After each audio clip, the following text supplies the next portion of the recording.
Hi, my name's Sunio and I am a teacher of the deaf here at SENDsuccess. I'd like to welcome you to part 2 of my understanding of deafness. I hope you've managed to look at part 1.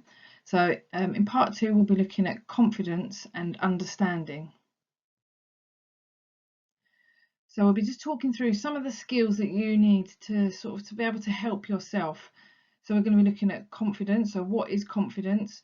And how can you help yourself to be more confident? Good communication skills, so self-advocacy. So that's kind of speaking up for yourself and being open about the sorts of things that you need to help you to communicate better. A good understanding of your own needs, so knowing when you're going to find it difficult to hear somebody because of background noise, or knowing that you're going to find it difficult if you're in the post office and there's a screen between yourself and the teller. And also just a little bit about patience and why it's really important to have good patience.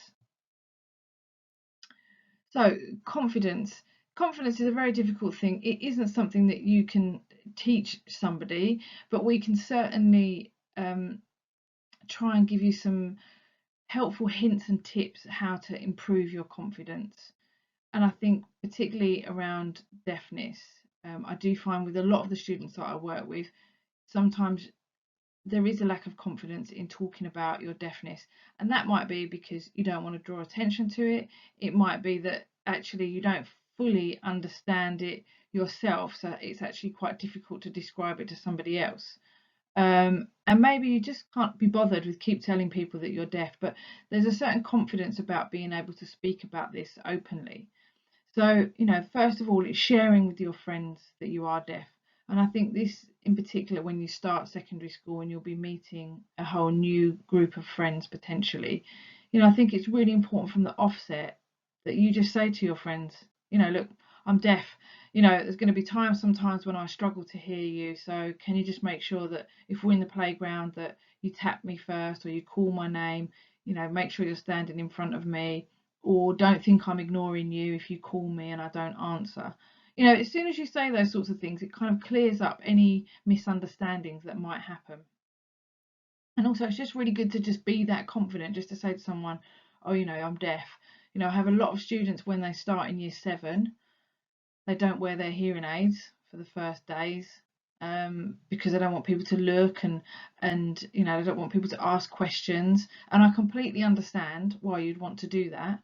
But what I would say is that if we think about the sort of bigger picture, if you go to school on those first few days without your hearing aids and you very quickly realise that you're not going to be able to manage without them because you're seeing lots of different teachers every day, you're in different environments, sometimes the acoustics are going to be really bad, so it might be very echoey, there might be a lot of background noise, and you quickly realise that you need your hearing aids.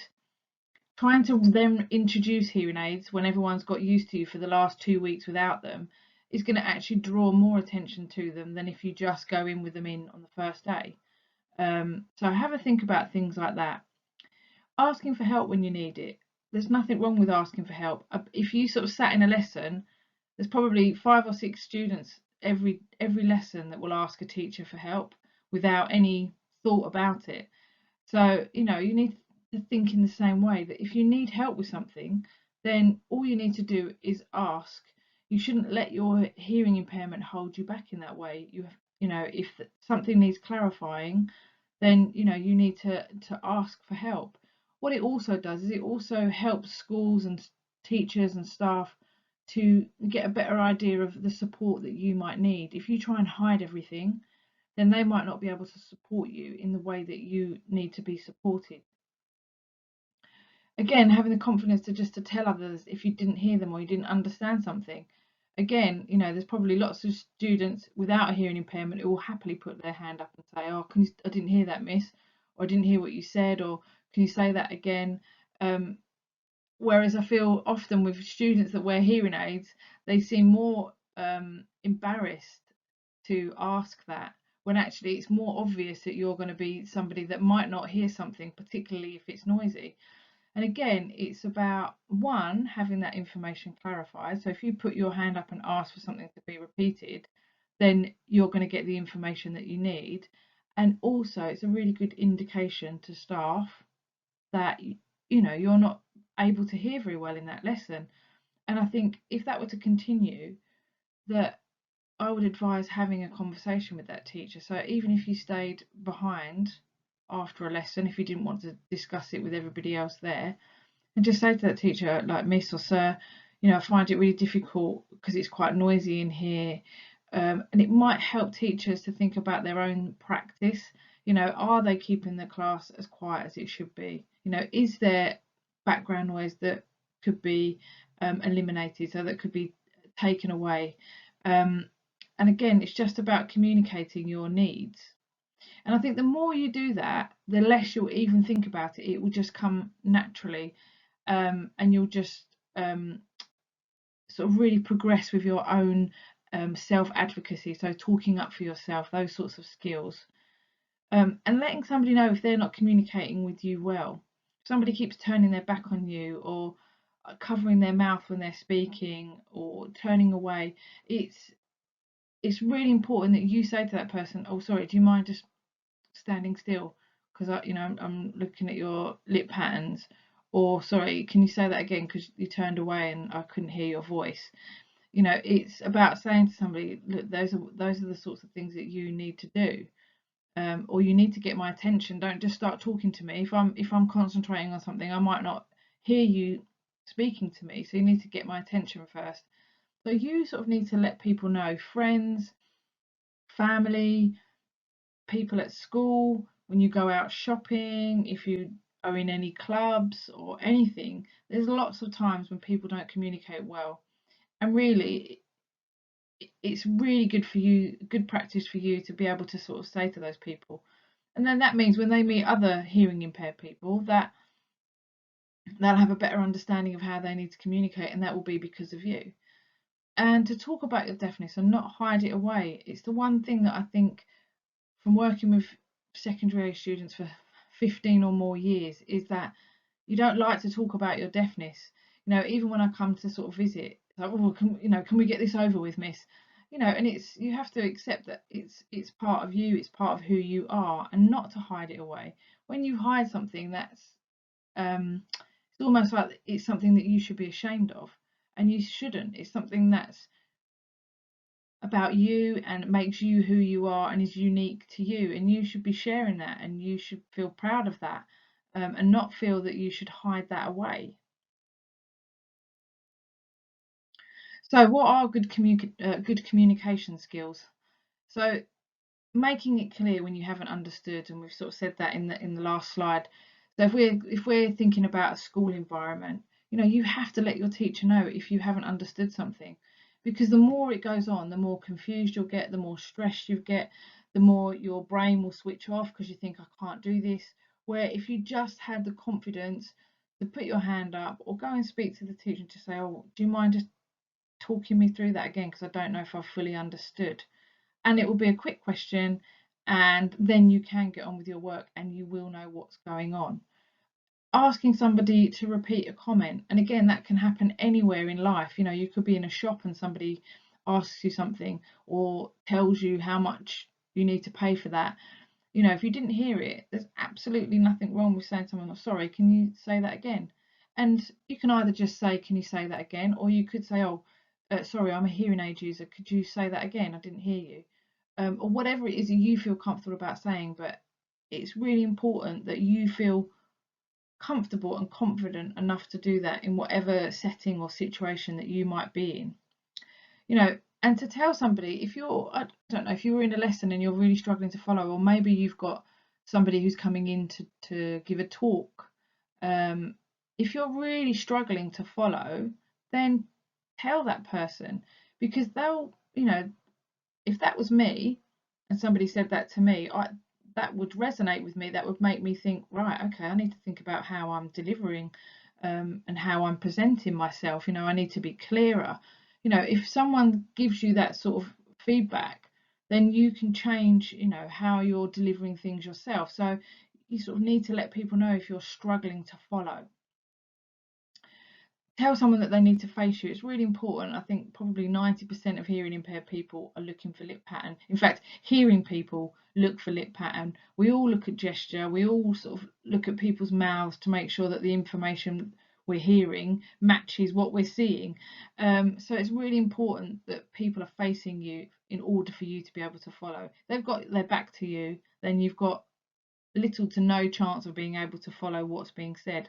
So it's a really simple thing to say is to that person, do you mind just facing me when you're talking to me? And again, it's subconsciously making that person think about how they're presenting themselves, and sharing with your teacher. We've talked about this really, but sharing with your teacher when it's hard to listen in class. And that might be something that you don't feel confident to do yourself. And I understand that. So definitely maybe during the lesson you might not feel like you want to say that in front of everybody, so obviously you could hang around at the beginning or the end of a lesson and speak to that teacher. Or if you still feel that that's something that you don't feel comfortable or confident doing, there are other people that you could go to that could talk to that teacher on your behalf. So you could go and see your SENCO, or maybe you have some sort of support worker who you can speak to. If your school has a listening champion, who is somebody who's come to do some extra training with us, so are hopefully much more sort of deaf aware, you could go and have a conversation with them, and maybe they could speak to that teacher on your behalf. But don't let it go. If you're struggling in a lesson, you have to ask for changes to be made. It's really important. Otherwise, you could spend a year with a teacher in a lesson and come out of it at the end and not really know or have learned the things that you should have done. And just to be open and honest about your hearing loss, particularly in new situations. If you're starting college or you're starting school, or you've got a little job or something like that, where you have to sort of share the fact that people need to interact with you in a certain way so that you are able to hear them. And just feeling confident about that, and it almost just being part of who you are, and you wouldn't give it a second thought. You would just say, you need to face me, or whatever it might be. And all of these strategies that will help you to communicate well also help others to communicate well with you.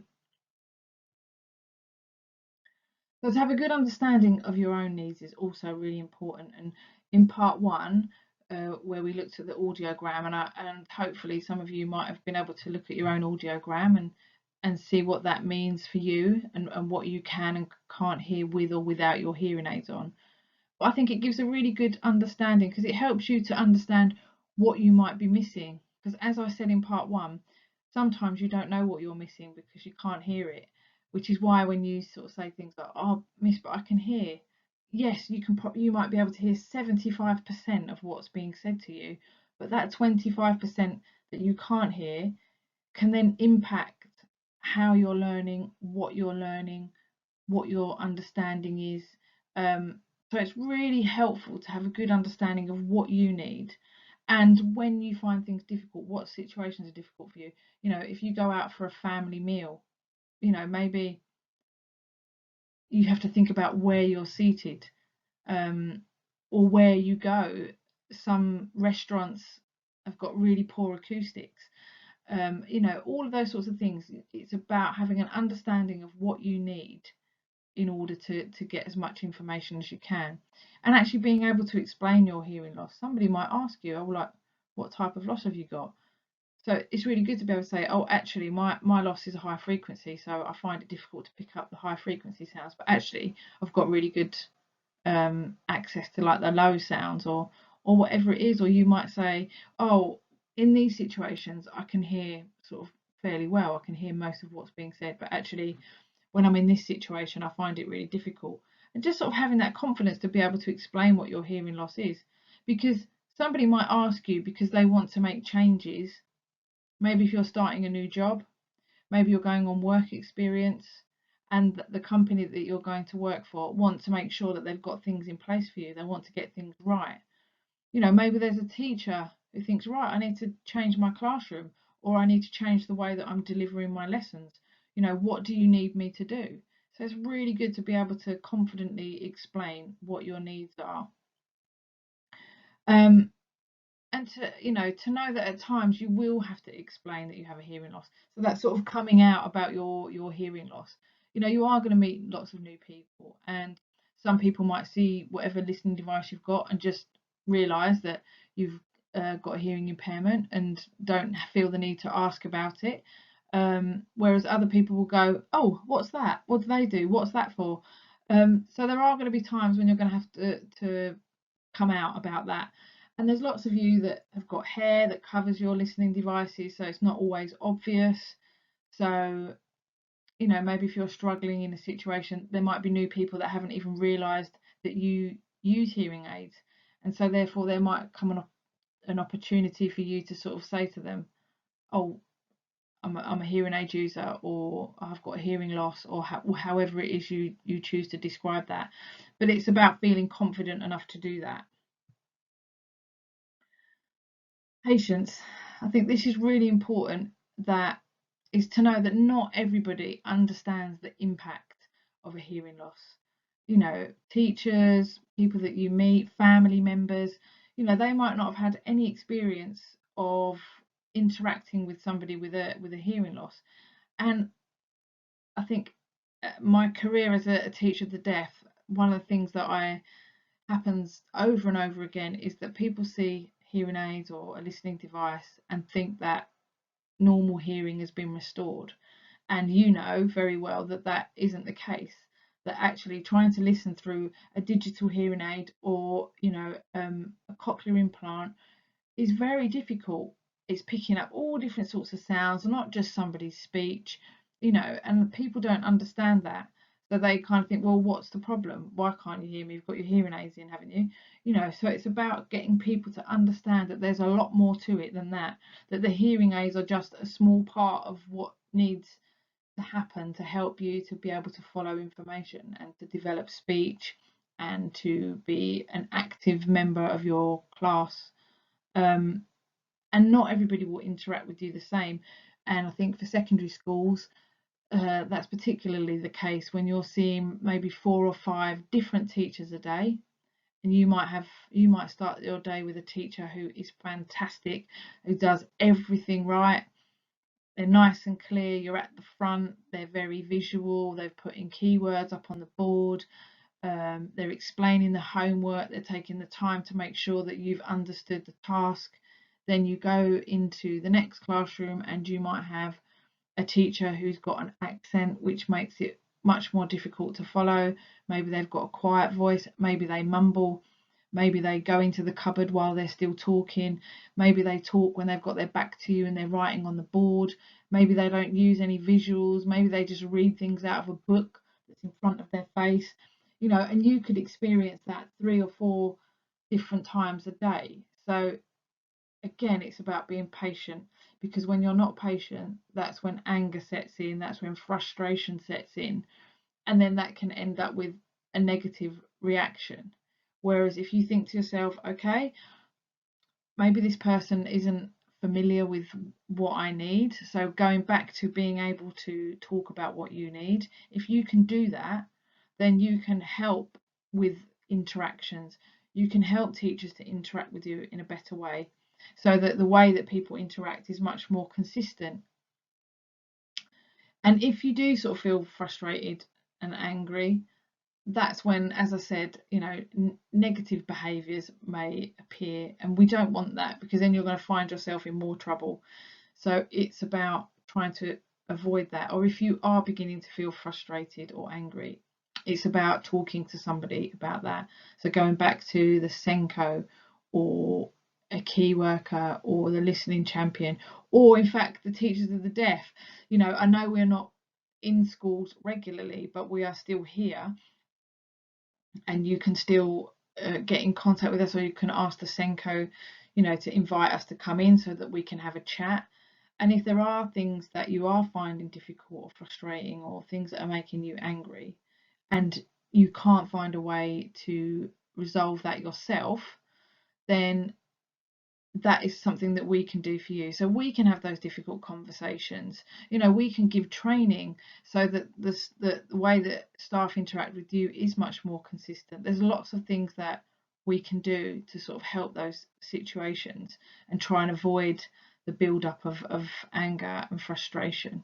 But I think most of it comes back to being a very good self-advocate. So, you know, looking out for yourself, being able to talk on your own behalf and share what you need. So, you know, it's about feeling confident enough to do that. So this was quite a short session, and you know, I think it's really important at the end of this to have a think about one thing that you could take away from this. Maybe it's the fact that you didn't really think about the fact that your Senko might be able to help you out if you're having a problem, or the teacher of the deaf.